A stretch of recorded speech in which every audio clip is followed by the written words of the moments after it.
നമസ്കാരം.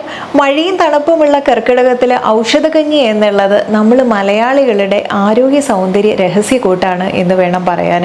ഇതും ഔഷധങ്ങളുടെ ചാറൊക്കെ ചേർത്തിട്ട് തയ്യാറാക്കുന്ന ഒരു ഔഷധക്കഞ്ഞിയും അതുപോലെ തന്നെ ഉലുവ ചേർത്ത് തയ്യാറാക്കുന്ന മറ്റൊരു കഞ്ഞിക്കൂട്ടുമാണ് ഇന്നത്തെ വീഡിയോയിൽ പരിചയപ്പെടുന്നുണ്ട്. ഇതിൽ നിങ്ങൾക്ക് നടക്കാനുള്ള ബുദ്ധിമുട്ട് അല്ലെങ്കിൽ സന്ധികളിൽ ഉണ്ടാവുന്ന വേദന, ശരീരത്തിലൊക്കെ നീർക്കെട്ട് കാണപ്പെടുന്നു എന്നുള്ള പ്രശ്നങ്ങളൊക്കെ അനുഭവിക്കുന്നുണ്ടെങ്കിൽ നിങ്ങൾക്കുള്ള വീഡിയോ ആണ്. വീഡിയോ മുഴുവനായിട്ട് കാണാൻ ശ്രമിക്കുക, മാക്സിമം ആളുകൾക്ക് ഷെയർ ചെയ്യാൻ ശ്രമിക്കുക. ഞാൻ ഡോക്ടർ സജിത ദിജിൻ. വരാനിരിക്കുന്ന ഒരു വർഷത്തേനുള്ള ഊർജ്ജം ആവാഹിച്ചെടുക്കാനുള്ള ഒരു അവസരമാണ് കർക്കിടക ചര്യ എന്നുള്ളത്. ഈ കർക്കിടക ചര്യയിൽ തന്നെ ഉൾപ്പെടുന്ന വളരെ നേരത്തെ എണീറ്റുള്ള എണ്ണ തേച്ചുള്ള കുളി, അതുപോലെ നമുക്ക് ഉണ്ടാക്കുന്ന ഇത്തരം ഔഷധങ്ങൾ ചേർത്തുണ്ടാക്കുന്ന കഞ്ഞിക്കൂട്ടുകൾ, ഇതൊക്കെ തന്നെ നമ്മുടെ രോഗപ്രതിരോധ ശേഷി വർദ്ധിപ്പിക്കാനൂടെ സഹായിക്കുന്നുണ്ട്. അതുകൊണ്ട് ഇടയ്ക്കിടയ്ക്ക് വരുന്ന ആരോഗ്യ പ്രശ്നങ്ങളെയൊക്കെ തീർത്തും ഒഴിവാക്കാൻ സഹായിക്കും. എന്നാൽ ഇത് ആരോഗ്യ മേഖലയിൽ മാത്രം കഴിവ് തെളിയിച്ചിട്ടുള്ള കഞ്ഞിയൊന്നും അല്ല കേട്ടോ. സൗന്ദര്യ മേഖലയിൽ അതിലേറെ ഗുണങ്ങളുണ്ട്. എടുത്തു പറഞ്ഞാൽ നമ്മുടെ മുടിയുടെ ആരോഗ്യം നശിച്ചു പോയിട്ടുണ്ടെങ്കിൽ, അല്ലെങ്കിൽ മുടി കൊഴിച്ചിൽ അമിതമാണ് എന്നുള്ള പ്രശ്നമുണ്ടെങ്കിലും, മുടിയുടെ ഉള്ളു കുറയുന്നു, ബലം കുറയുന്നു എന്നൊക്കെ പരാതിപ്പെടുന്നവർക്കുള്ള ഒരു ഔഷധക്കൂട്ട് കൂടിയാണ് ഇന്നത്തേത്. നിത്യയൗവനം നിലനിർത്താൻ വേണ്ടിയൊക്കെ നമുക്ക് സഹായിക്കുന്ന ഔഷധങ്ങളാണ് നമ്മൾ ഇതിൽ ചേർക്കുന്നത്. അതുകൊണ്ട് തന്നെ മുഖത്ത് നല്ല പ്രസരിപ്പും ഉന്മേഷവും ഒക്കെ തരാനും സ്കിന്നിനൊക്കെ നല്ല ഒരു യുവത്വം നിലനിർത്താനൊക്കെ സഹായിക്കുന്ന ഔഷധക്കൂട്ടും കൂടെ ചേർത്ത് തയ്യാറാക്കുന്ന കഞ്ഞിയാണിത്. അതുകൊണ്ട് ഈ കഞ്ഞി എങ്ങനെയാണ് തയ്യാറാക്കുന്നത് എന്ന് ആദ്യം നമുക്കൊന്ന് മനസ്സിലാക്കാം. എളുപ്പത്തിൽ തയ്യാറാക്കാവുന്നതും എന്നാൽ ഔഷധ ഗുണത്തിൽ വളരെയേറെ മുൻപന്തിയിൽ നിൽക്കുന്നതുമായിട്ടുള്ള രീതിയിലാണ് ഇന്ന് നമ്മൾ തയ്യാറാക്കുന്നത്. ഇനി ഇത് തയ്യാറാക്കി ഉപയോഗിക്കാനൊക്കെ ബുദ്ധിമുട്ടുള്ളവർക്ക് നമുക്ക് റെഡിമെയ്ഡായി വാങ്ങി ഉപയോഗിക്കാൻ പറ്റുന്ന ഒരു കിറ്റും കൂടെ പരിചയപ്പെടുത്തുന്നുണ്ട്. ഇതിൽ നമുക്ക് ആവശ്യമായിട്ടുള്ള സാധനങ്ങൾ ഒന്ന് ഞവരയരിയാണ്. അല്ലെങ്കിൽ ഇനി ഞവരയരിയാണ് എപ്പോഴും നല്ലത്, തവിടുള്ള ഞവരയരി. ഇല്ലെങ്കിൽ നിങ്ങൾക്ക് ഉണക്കല്ലരി എടുക്കാവുന്നതാണ്. ഇത് 1/2 കപ്പ്. അതുപോലെ ഈ ഞവരയരി ഉപയോഗിക്കുന്നത് അസിഡിറ്റിയാണ് ശരീരത്തിൻ്റെ പല അസുഖങ്ങൾക്കും കാരണം. ഞവരയരി ശരീരം ആൽക്കലൈൻ ആക്കാൻ സഹായിക്കുന്നുണ്ട്. പിന്നെ ഇതിലുള്ള തേങ്ങാപ്പാൽ, ഇന്ദുപ്പ്, നെയ്യ്, ഇതൊക്കെ തന്നെ ആൽക്കലൈൻ ആക്കാൻ സഹായിക്കുന്ന കാര്യങ്ങളാണ്.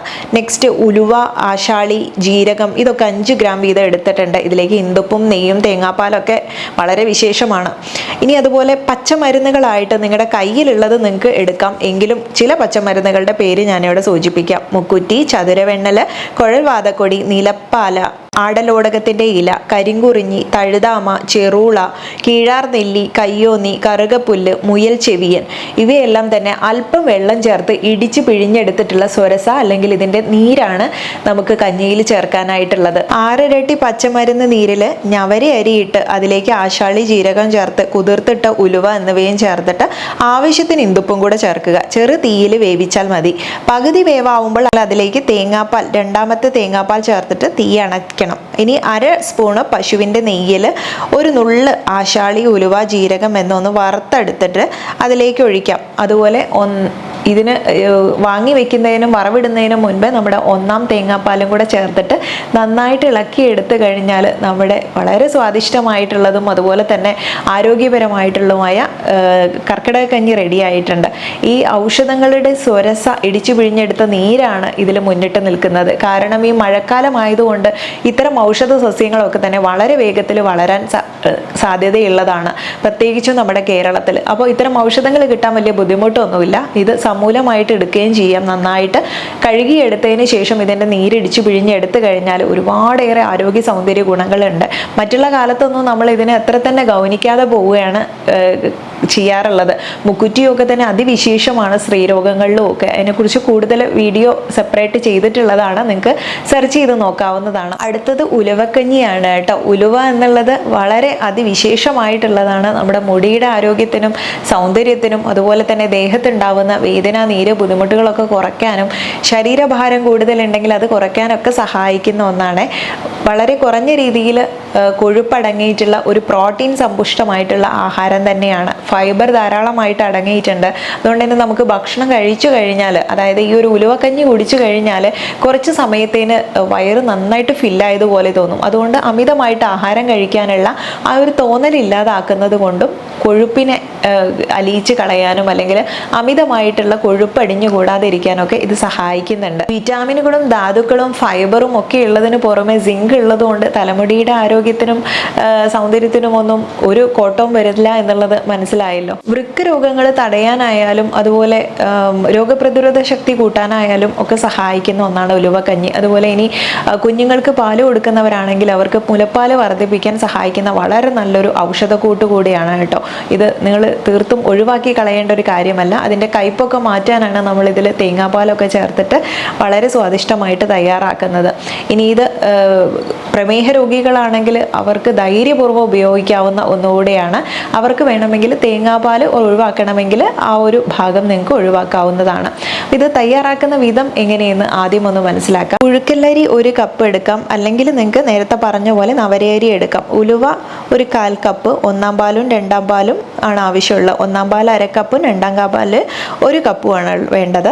ഇനി അതിലേക്ക് വെള്ളം ഒരു 4.5 കപ്പും വേണം, ശർക്കരയും. ഇത്രേ ആവശ്യമായിട്ടുള്ളൂ. ഉലുവ കഴുകി ഒരു 1.5 കപ്പ് വെള്ളത്തിൽ 8 മണിക്കൂർ കുതിർത്തിട്ടതിന് ശേഷം കുക്കറിൽ ഈ ഉലുവ കുതിർത്ത വെള്ളത്തോടു കൂടി ഒഴിച്ച് അരിയും വെള്ളവും കൂടെ ചേർത്തിട്ട് നന്നായിട്ട് വേവിച്ചെടുക്കാം. 2-ാം പാല് ശർക്കരയും കൂടെ ചേർത്തിട്ട് ഒന്ന് നന്നായിട്ട് തിളപ്പിച്ച് അതിനുശേഷം 1-ാം പാലും കൂടെ ചേർക്കാം. ഉലുവക്കഞ്ഞി ഉലുവ രക്തത്തിലെ പഞ്ചസാരയുടെ അളവ് നിയന്ത്രിക്കാൻ സഹായിക്കുന്നുണ്ട്.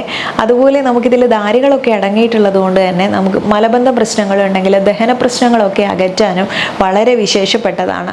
പൊട്ടാസ്യം അടങ്ങിയിട്ടുള്ളത് കൊണ്ട് തന്നെ രക്തസമ്മർദ്ദം കുറയ്ക്കാൻ സഹായിക്കുന്നത് കൊണ്ടും ഹൃദയത്തിൻ്റെ ആരോഗ്യം മെച്ചപ്പെടുത്തുന്നുണ്ട്. ആൻറ്റി ഓക്സിഡൻസുകളൊക്കെ അടങ്ങിയിട്ടുള്ളത് കൊണ്ട് കൊളസ്ട്രോൾ പ്രശ്നങ്ങളൊക്കെ ഉണ്ടെങ്കിൽ അത് കുറയ്ക്കാനും ഏറെ വിശേഷപ്പെട്ടതാണ്. ഈ 2 ഔഷധ കഞ്ഞികൾ നിങ്ങൾക്ക് ശീലിക്കുകയാണെങ്കിൽ വളരെയധികം ആരോഗ്യ സൗന്ദര്യപരമായിട്ടുള്ള മാറ്റങ്ങൾ ഉണ്ടാക്കാൻ വേണ്ടി സഹായിക്കും. ഇനി ഇതിൻ്റെ റെസിപ്പിയും കിട്ടി, നമ്മൾ ഇത്തരം കാര്യങ്ങളൊക്കെ മനസ്സിലാക്കി എടുത്തെങ്കിലും ചില സംശയങ്ങൾ മനസ്സിലൂടെ മിന്നി വാഞ്ഞു പോയിട്ടുണ്ടാവും.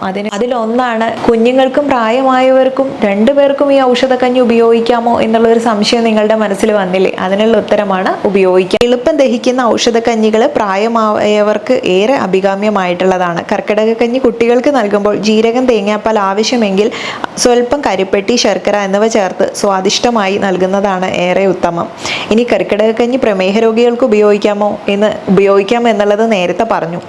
ഇത് പ്രമേഹ രോഗികളിലെ തവിടുള്ള അരിയോടൊന്നിച്ച് ചാമ, തിന, വരക്, ബാർലി എന്നിവ ചേർത്ത് കഞ്ഞിയാക്കിയാൽ പ്രമേഹത്തെ നിയന്ത്രിച്ചു നിർത്താനും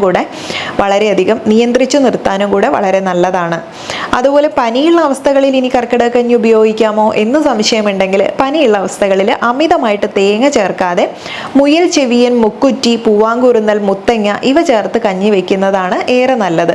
ഇനി കർക്കിടകക്കഞ്ഞിക്കൊപ്പം മറ്റ് കറികൾ ഉപയോഗിക്കാമോ എന്ന് സംശയമുണ്ടെങ്കിലോ കർക്കിടകക്കഞ്ഞിക്കൊപ്പം മുതിര, ചെറുപയർ എന്നീ പയറ് വർഗ്ഗങ്ങളും പച്ചക്കറികളും ചേർത്ത് തയ്യാറാക്കിയിട്ടുള്ള സൂപ്പ് ഉപയോഗിക്കുകയോ അല്ലാത്ത പക്ഷം അധികമായിട്ട് മസാലകളോ എണ്ണയോ ചേർക്കാത്ത കറികളോ ഉപയോഗിക്കാവുന്നതാണ് ഏറെ നല്ലത്.